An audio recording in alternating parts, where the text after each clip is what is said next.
buenas tardes a todos y bienvenidos un día más al invitado de Radio Francia Internacional. El saxofonista y compositor francés de origen argentino David Marcos acaba de grabar su versión de las 6 suites para violoncelo solo de Juan Sebastián Bach, con el ronco sonido de su clarinete bajo, con el que interpreta habitualmente en los locales de jazz parisinos sus propias composiciones de jazz latino.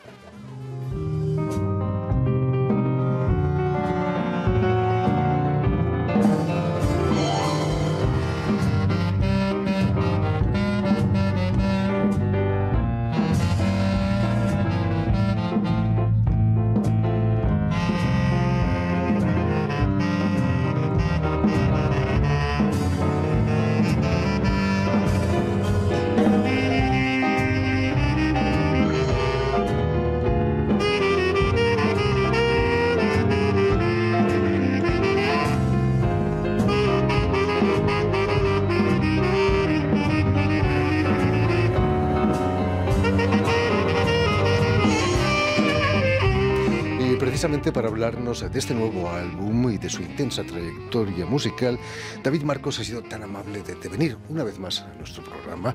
Muy buenas tardes, David. Muy buenas tardes, Jordi. Muchas gracias por invitarme. No, y sobre todo muchas gracias a ti por volver, como dice el tango, como el nombre de tango.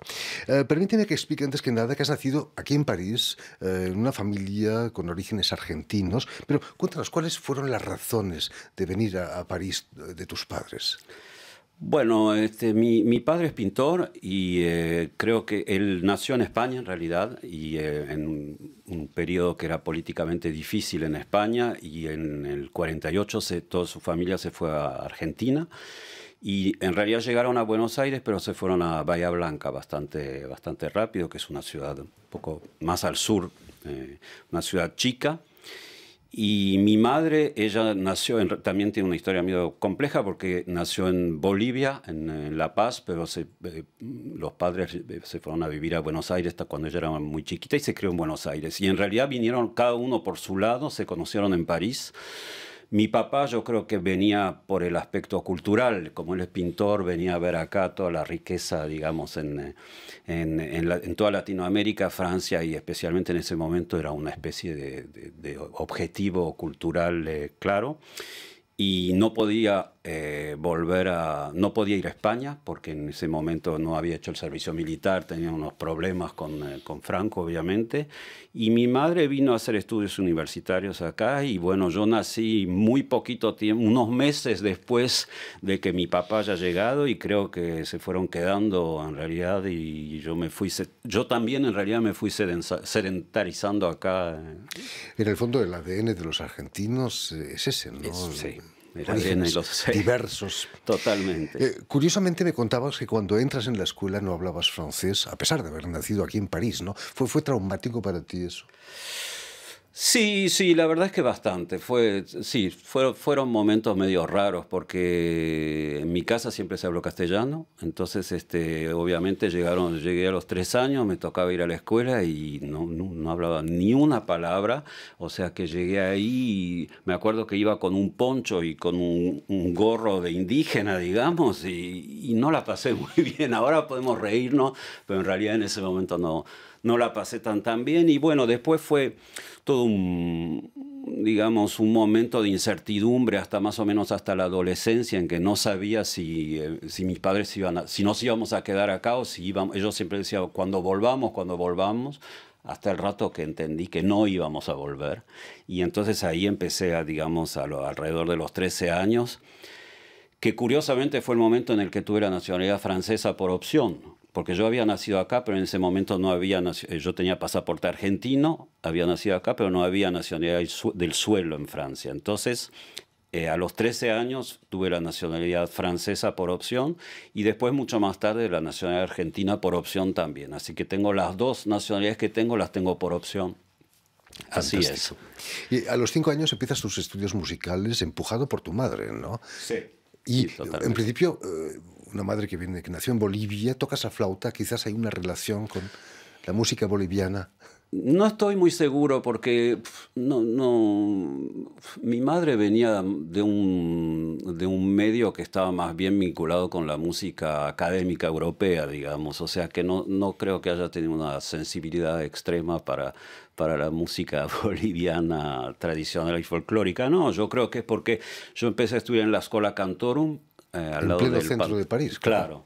Y bueno, se empezaba en esa época la flauta dulce era como el instrumento por el que se empezaba, digamos.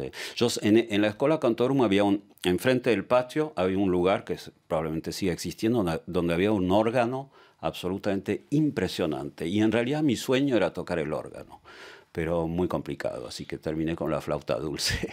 Finalmente dejaste la flauta dulce muy limitada por un instrumento con muchas más posibilidades, el clarinete y el Sí, saxofón. sí, por el clarinete, pero no te sigo con lo de muy limitado, porque Que me toda la perdonen edad... los flautistas. ¿Eh? Que me perdonen los flautistas. Exactamente, porque hay toda la música de la Edad Media y cosas absolutamente, pero maravillosas con la flauta dulce. O sea, a mí es un instrumento que me gusta mucho. Es más, hay un disco que me perdone el flautista porque no me acuerdo su nombre ahora, pero un disco para flauta sola y algunas percusiones y que en realidad fue una guía para mi trayectoria musical ese disco, porque había muchas cosas para flauta sola y eso me impactó mucho. Digamos que la música de conjunto es como una obviedad. En el jazz se toca en cuarteto, quinteto, en música clásica de orquesta, etc. Y de golpe la música así, con un instrumento melódico solo, es algo que siempre lo tuve rondando en la cabeza. O sea que no, a mí me gusta mucho la flauta dulce, me parece que es un lindo instrumento. Vas a estudiar saxofón en el Conservatorio del Distrito 11 y el profesor Jacques Lemaitre era, además de profesor, compositor para el Teatro del Soleil, ahí en Vincennes. Eso te llevó al teatro, ¿no? Más que al saxofón, casi. Eh, Sí, era un personaje muy impresionante. Estuve leyendo ahora, porque en esa época yo no me daba cuenta, era muy joven, pero en realidad leyendo su trayectoria hoy me doy cuenta a qué punto tuve suerte de cruzarme con un personaje así, porque sí, él era el compositor del Teatro du Soleil con Ariane Mnouchkine y también fabricaba los instrumentos con los que tocaba. Y yo me acuerdo de un espectáculo que dio con composiciones de él y que nos hizo participar a nosotros sus alumnos, lo que no es tan usual en realidad, porque digamos, tenía la capacidad de mezclar su parte profesional y creativa con su parte pedagógica. Y después es una persona que trabajó bastante con la musicoterapia también. Y curiosamente, por las casualidades de la vida, es una persona bastante conocida en Argentina, porque fue a trabajar justamente con los proyectos de musicoterapia, estuvo trabajando bastante en Argentina. Así que la vida es un círculo, ¿no? Mucho más difícil, me contabas, va a ser la experiencia de estudiar clarinete con Henri Drouhard, que era muy duro, me decías, como profesor.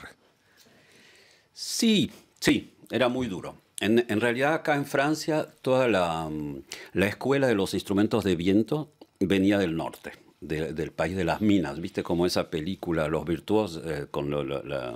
Había exactamente lo mismo acá en Francia en realidad. Entonces cuando entré yo al conservatorio de Rueil-Malmaison, ese señor ya tenía muchos años, había pasado de lejos la edad de la jubilación, pero todavía seguía enseñando. Y él venía del norte, muchos alumnos venían también del norte, eran de familias así bastante duras, gente de trabajo, digamos. Por supuesto. Y entonces el trato era bastante tosco en realidad, el trato no era nada suave. Entonces yo venía ahí medio, viste, medio parisino, medio qué sé yo, y me choqué con un muro directamente. Pero bueno. Bueno, las notas con sangre entran, ¿no? Sí, pero yo con él estudié clarinete y cuando terminé los estudios con él agarré el clarinete, lo puse arriba del armario y dije, ya se acabó. Y me tardé décadas en volver a tocar clarinete y más décadas aún en reenamorarme del instrumento. Qué lástima, ¿no? También me estás haciendo recordar Maurice André, el gran trompetista, Sí. fue minero. Y sí, claro, sí, sí, eran toda la gente que tocaba los instrumentos, los bronces, los clarinetes, eran todos del norte y si no eran mineros, eran de familia de mineros, sí, sí. Imagínate. Como profesional vas a empezar a trabajar tocando con la orquesta del famoso y popular cantante francés Sacha Distel, conocido en el mundo entero, ¿no? Sí, tal cual. ¿Viajaste mucho con él, por ejemplo, con su orquesta? Sí, viajamos bastante, sobre todo al principio. Yo trabajé con él 10 años, en realidad, que fueron lamentables. Nos llevábamos muy bien y era una persona realmente muy cariñosa y bueno, terminó falleciendo y ahí se terminó obviamente la orquesta, pero los 10 últimos años de su vida trabajamos juntos, entonces al principio tuvo bastante éxito mediático, bastante promoción y viajamos bastante, sí, de hecho. Lo único que lamento es no haber ido a Japón con él porque me hubiera encantado, pero no se dio, pero sí viajamos bastante y yo aprendí muchísimo en esa orquesta, caía un poco ahí de esas casualidades de la vida porque todos los músicos de la orquesta tenían mínimo 15 años más que yo. La historia por la que yo me encontré ahí es muy larga, pero yo era el jovencito y los otros eran realmente profesionales ya muy, digamos, con mucha experiencia. Y entonces para mí fue, en general cuando pienso en ese periodo, pienso que cuando entré a esa orquesta sabía manejar el instrumento, pero la música la aprendí ahí. Tenía un compañero de saxofonista que tocaba al lado mío, que falleció hace unos meses, que me dio mucha pena, y que en realidad nunca, en esos 10 años que tocamos el repertorio, nunca tocó 2 veces igual. Es decir, que cada show inventaba alguna cosita, alguna articulación, y como él era el primer alto y yo segundo alto y que me tocaba seguirlo, el trabajo era apasionante porque había permanentemente que adaptarse a lo que él hacía y me pareció que como, digamos, como actitud de músico, esa honestidad de estar permanentemente inventando, creando, cual que sea el tipo de repertorio que uno toca, me parece un ejemplo extraordinario. Imagino que a partir de allí te sentiste profesional, aprendiste el oficio, ¿no? Sí, espero no haber sido muy pretencioso en ese No, momento. en absoluto. ¿Cómo es la vida del saxofonista de jazz aquí en París? ¿Es un mundo nocturno lleno de encuentros? Sí, yo no tengo la sensación digamos, de haber tenido... Yo enseñé bastante y con respecto a otros colegas míos que tocaron mucho, yo toqué poco, pero en circunstancias particulares, digamos. No tengo esa rutina, ¿viste? De tocar en clubes todas las noches, eso nunca lo tuve, pero sí me tocó tocar de golpe en cosas así muy particulares. Y ahí hay hermosos recuerdos. Me acuerdo, había un lugar que se llamaba, que ahora cerró o cambió de nombre, que se llamaba el Franc Pinot y que estaba en l'Île Saint-Louis, justo en una esquina de l'Île Saint-Louis. Y tengo un recuerdo inolvidable tocar ahí. Me había invitado un contrabajista, Olivier Dunoyer de Segonzac, que me dijo, vení a tocar y qué sé yo. Y fui a tocar ahí de forma así impromptua y salir a las 2 de la mañana después de tocar en la isla San Luis es como una especie de cliché del romantismo, ¿viste? Con el saxo a espaldas, qué sé yo. De golpe me sentí muy músico esa noche. Me imagino. Volviendo, David Marcos, a tu grabación de la suite de Bach, en el terreno de la clásica ya habías grabado un disco que se llamaba Las 5 Estaciones. No eran de Vivaldi, por cierto. No, eran de Vivaldi. Y no eran 5, no eran 4. Bueno, las suites de Bach son una experimentación en realidad. Yo descubrí la suite de Bach cuando tenía 18 o 20 años más o menos y las descubrí por el maestro Pablo Casals. Y como nada original en eso, pero me enamoré totalmente de esa música, o sea, pero a un punto... De nuevo está esa particularidad de la que te hablaba hace un rato, del instrumento solo. Esa parte es algo que me parece bastante fascinante, digamos. Y esa música nunca me abandonó. O sea, toda mi vida la tuve leyendo libros, escuchándola y siempre me pareció una música absolutamente fascinante. Y al mismo tiempo, uno no tiene la misma sensibilidad cuando tiene 20 años que cuando tiene 55, 56. Obviamente las cosas cambian. Pero yo tenía una especie de visión de Juan Sebastián Bach, que fue un músico importantísimo para mí como para la mayoría de los músicos, tampoco nada original en eso, pero como una especie de arquitecto, o sea, una cosa muy sabia, muy construida, y de golpe se me ocurrió hace unos años, ¿y qué tal si era otra cosa? Si también era otra cosa, en realidad. Si no era, tuvo muchos hijos, o sea, por ahí parece que era un tipo simpático. Entonces, digo, por ahí no era solamente ese personaje medio frío, medio sabio, ¿viste? El cantor, el maestro, qué sé yo. Por ahí tenía otros aspectos, digamos. Entonces, ahí empecé a darle vuelta a esta cuestión y a la forma de tocar la suite de Bach. Y justo resultó lo que vos me conversabas antes de que empecemos con el programa, la pandemia. Entonces yo ya había hecho bastantes tratativas de acercarme a esa suite. Digamos, había relevé, no me acuerdo cómo se dice en castellano. Sí, las notas porque la que más me gustaba en un principio era la 4.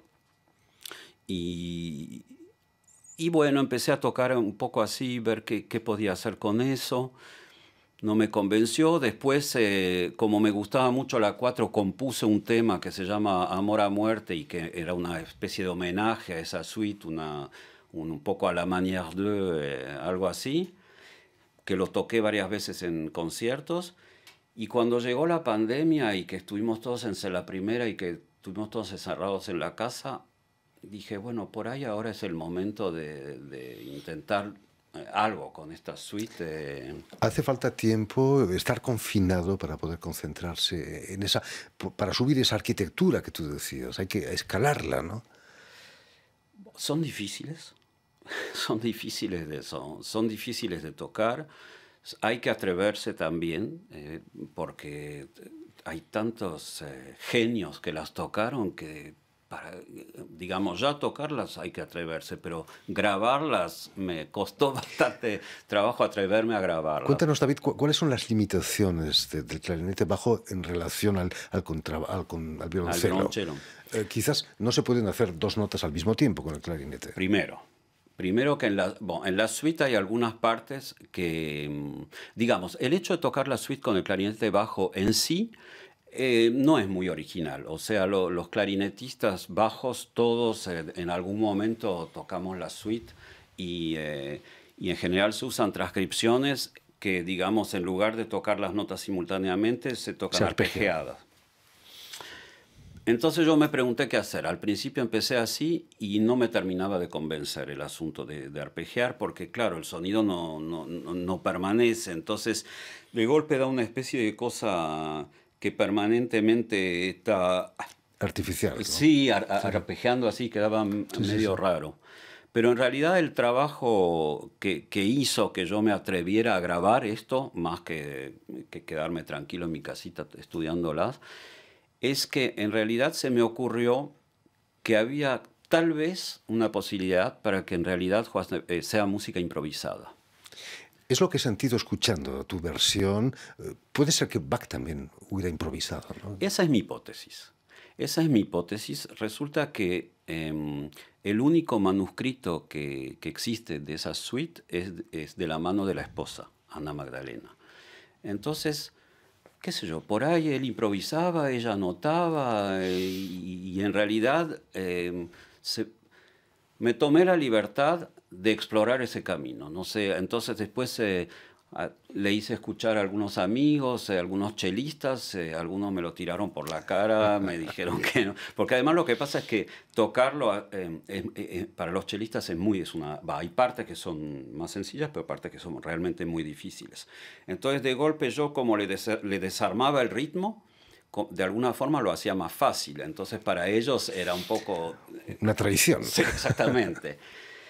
Pero bueno, lo hice, ahora está hecho, está en las plataformas, está en Spotify, que sea lo que Dios quiera, ¿no? Porque... David Marcos, en estos momentos en que los conciertos están suspendidos, aplazados, tenemos la suerte que te has traído tu clarinete bajo. ¿Podrías ofrecernos una pequeña muestra de lo que dan las suites de Bach con tu clarinete? Con mucho gusto. ¿Qué podrías proponernos? Y estuve pensando y en realidad me parece que lo mejor, como todo el mundo conoce la primera, una precisión. Resulta que si tengo tiempo, hay 6 suites y yo grabé 5, porque la última es distinta. La última tiene una particularidad. Los musicólogos están de acuerdo. Para otro instrumento, es para un instrumento de 5 cuerdas, no es para el violonchelo de 4.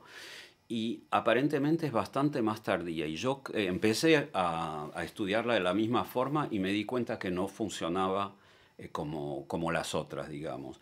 Entonces decidí otra cosa medio iconoclasta, grabar solo 5 de las 6. Entonces en el disco hay solo 5. Bueno, para volver a lo que me decías, la primera es la más conocida. Entonces puedo tratar de tocar una... Por supuesto.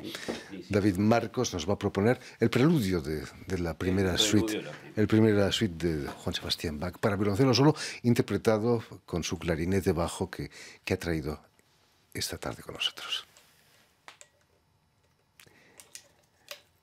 Sobre todo, muchas gracias por haber hecho el esfuerzo de montar esta maravilla. David Marcos y el preludio de la suite número 1 de Juan Sebastián Bach.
Muchísimas gracias, David Muchas Marcos, gracias a vos. por este esfuerzo inmenso que es adaptar esas suites, ese preludio al maravilloso sonido de tu clarinete. Muchas gracias.